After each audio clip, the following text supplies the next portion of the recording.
Miss Universe podcast. Where do we go from here? Where do we go from here? Miss Universe podcast. Where do we go from here? Where do we go from here?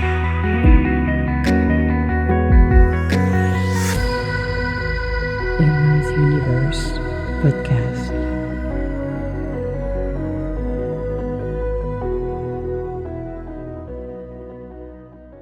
Hello, happy Monday.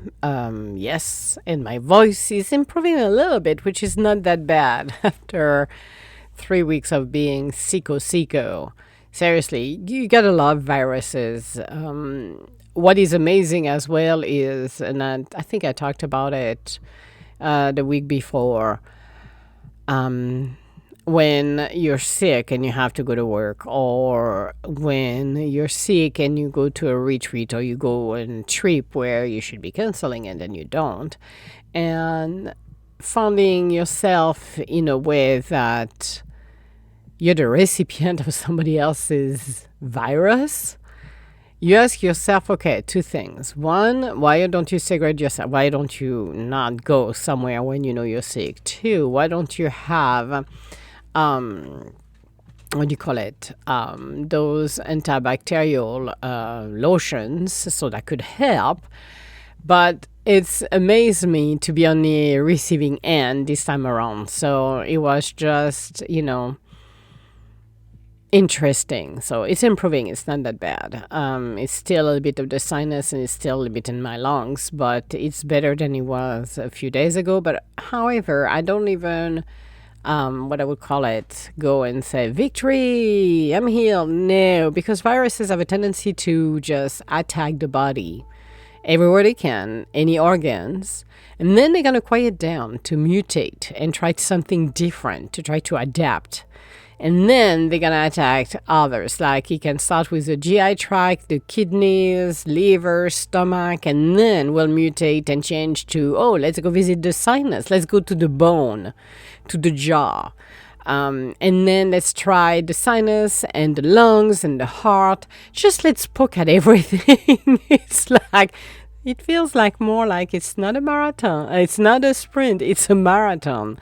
So utilizing, which I appreciated, a holistic, I have a protocol for that. So I use that, and I added up a couple of things like vitamin C. I love my Ricola. Ricola is one thing that is my go-to when it comes down to coughing and stuff like that. So it's on the upper, amending ourselves, and it's on the upper. It's looking up right now. So this, and the weather is looking a little nice, but I'm not so sure because I think by the time I'm recording this, we're the first weekend of January. So now this one that I'm recording is going to February 1st. But they're talking, I think, about a snowstorm. I have to verify that because I think it's arriving tomorrow by Sunday or something like that. I'm not so sure. So we'll see if it's happening or not, or if it's heading down south, because the weather has been interestingly strange. Very, very strange. If you follow my social media, I move a lot of stuff from TikTok, which thank God we got TikTok at some level, and I talked about social media. So utilizing social media not to spread lies, but it always, again, you got the good, the bad, and the ugly no matter what. But from reliable sources of what's still going on in West Virginia and Tennessee, just to continue to inform people, keep people abreast, because North Carolina, the West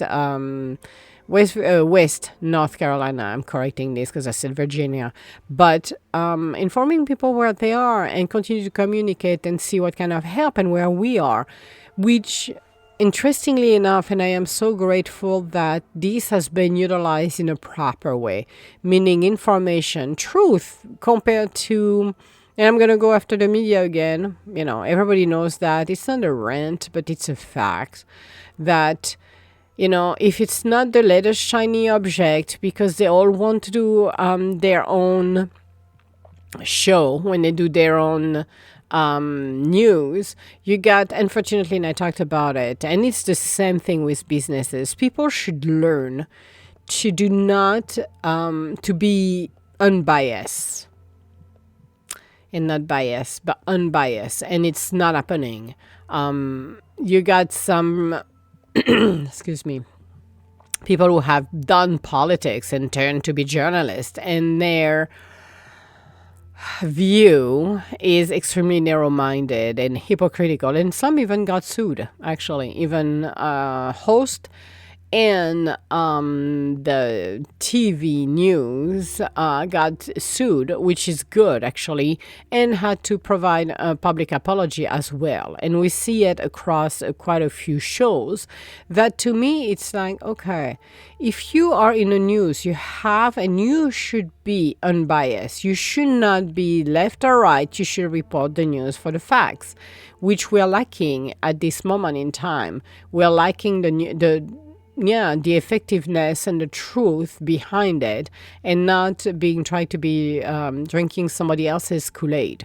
So those are the things that you need to really look at. And the reason I'm utilizing TikTok, and I started a couple of weeks after the hurricane, something like that, I just started to flood my Insta and my Facebook with the truth and the information from the boots on the ground. I still have to update my page that I pin into the top for the needs, what people still needs, which is propane, which is what do they need? Warm clothes, blankets, and everything else. They still needs, and it's being resolved very slowly, but they still needs campers, because there is about maybe 1,000 people, maybe at least, in a tent, sleeping in tent. Where the temperature are plummeting. So those are the kind of things that information is not be relayed properly. And when you can provide that information without putting any personal bias, thought on that, just being able to give that information to a lot of people, that really shows, the focus is not on us, it's on what's going on there and helping them. So we'll see what's going to happen in the next couple months, how things are going to improve and change, and continue to report that. Do I consider myself a journalist? Absolutely not.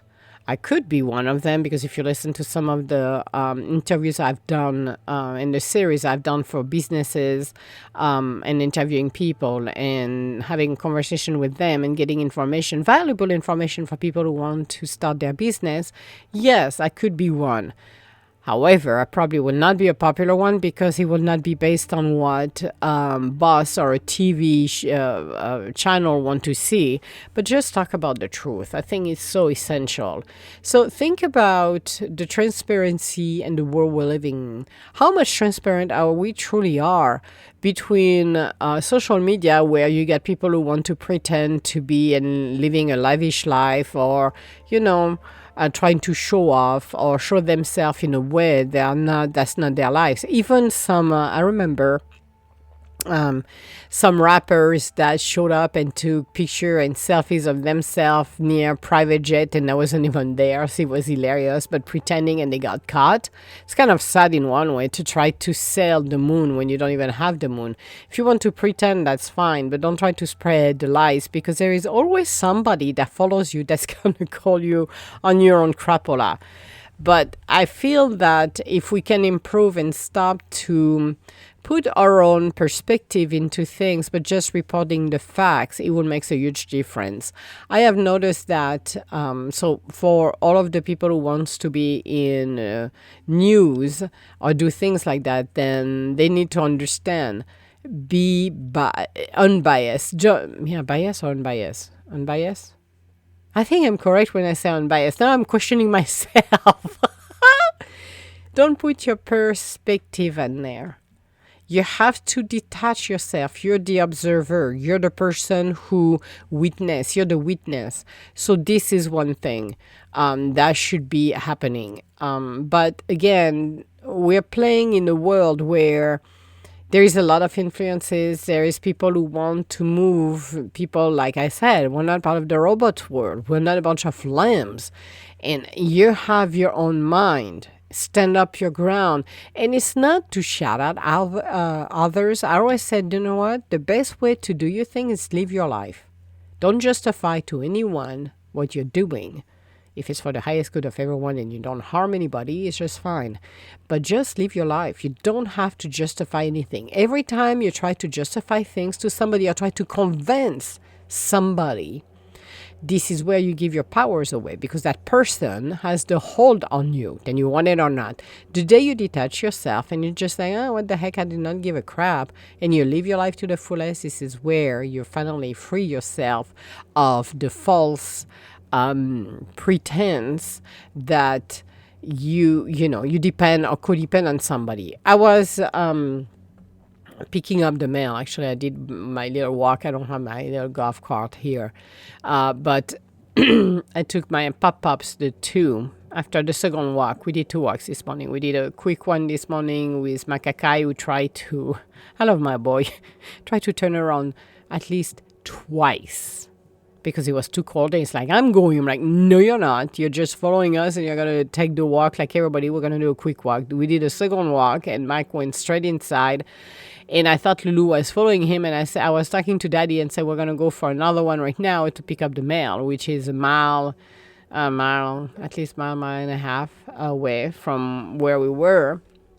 And it was very interesting because I was reflecting on some of few things that I've seen and the pattern I have seen in others and thinking about the codependency. I was thinking about what I talked a week before, which is, 2 weeks before, or a week before. I don't remember because I'm recording back to back right now. So it's published, it will be published 2 weeks ago or last week. Either way, anywho, not a big difference on that. But Dr. Joe Dispenza was talking about women that live alone. They do live alone, and how their brain are being rewired and how magnetic they are because they are whole and there is no codependency, which is true. Thinking of that kind of opened my eyes on a couple of things about codependency. People who are codependent of their mate, and they become needy and they become insecure compared to people who live their life on their own, who have their wholeness compared to somebody who's codependent and feel the need or the threats when they're faced with individuals that are thinking for their own self and don't have somebody else's to depend on.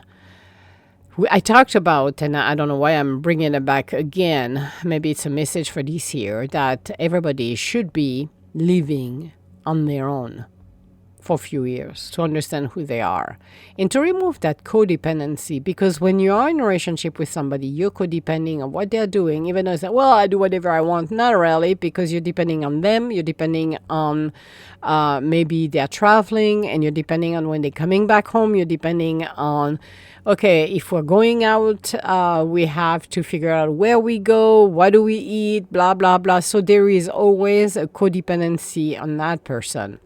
When you're on your own, you can do whatever you want at any given time. Maybe your codependents are your pop-ups, but even the pop-ups are not, you're not codependent on them, they are codependent on you. But it's quite interesting. So I was reflecting on that when I was walking to pick up the mail, on that codependency, and really bring some understanding on people's behavior, actually. People who are codependent, and their behaviors makes a little bit more sense when you face somebody who's living alone, independent, self-sufficient and self-reliant, and you are in a codependency relationship and you depend on your mate at some level. Some people will say, well, yeah, I don't. Yes, I do. Yes, you do. We all do. When we're in a relationship, we kind of, have that codependency. So it explain, which is kind of a pain on the rear end, to be honest with you. He explained some of people's behavior and jealousy and the sense of competition they have, or they put you in competition where you don't even know you're in competition with them. But it becomes a little bit ridiculous at the end of the day as well. So just thought for that for a minute. It was quite interesting. So it helps to understand. It doesn't mean I agree with everything they're doing, but understand people's behavior and what is the level of codependency they have. Because the more insecure they have, the more codependency they have. The less insecure they are, the better it is to work with them. But I have met so many individuals that were so dependent on others that it was very difficult to work with them because they always felt threatened no matter what, even though you were not there, were there to support them or help them. And I share a story about that, or what some people have done, which was ridiculous, thinking like, I don't want your job. I don't care about your job. I'm here because I was asked to support you and help you to do some of your stuff because you could not do it or you're too busy. And then when you get the support or the help, you bite the hands of the person that wants to help you, which is like, okay, it's an oxymoron here, people. Come on. So, but it was very interesting. So I really enjoyed it to rethink about that and just like, oh boy, what a day, what a day. So think about where you are in your life and how much codependency do you have with your mate. That could help you actually to be more successful and more independent if you release that some of the codependency. It could be maybe you're depending on your mate for fixing everything in the house. Maybe you feel that it's their job and not yours. I learned and we learned when we were kids to be self-reliant because we lived in a very segregated environment where basically an entire village where exercise us. So we did not have many friends at all. And we had to learn that when Daddy DRS was going for the week, working of the state, of the city, we had to learn to fix things that were not working. My mom was working at all times, so we had to learn to cook at a very young age, or at least to warm up the food that she already prepared. We had to do chores. So we grew up very quickly, which is a blessing in my personal view. A lot of people see it as a curse. It's not. Becoming self-reliant and self-sufficient is something we should all learn to do. It doesn't mean it has to be perfect, but we're pushing ourselves to the boundaries where we need to be, because the less codependent we are, the better it is. And I will talk about something on the next one, because now that makes me think about a past relationship. I'm going to bring it back up for a few minutes, where people sabotage you to try to create a pattern that doesn't exist, and they fail at the end of the day. That is going to be our next podcast, actually. It's going to be a good one. So, all my love, guys. And we'll talk to you later. Bye now.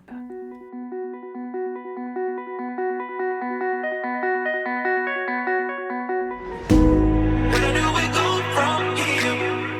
Emma's Universe Podcast. Where do we go from here? Where do we go from here?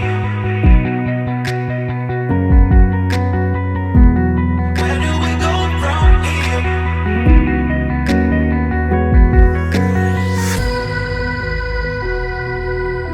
Emma's Universe Podcast.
Universe podcast.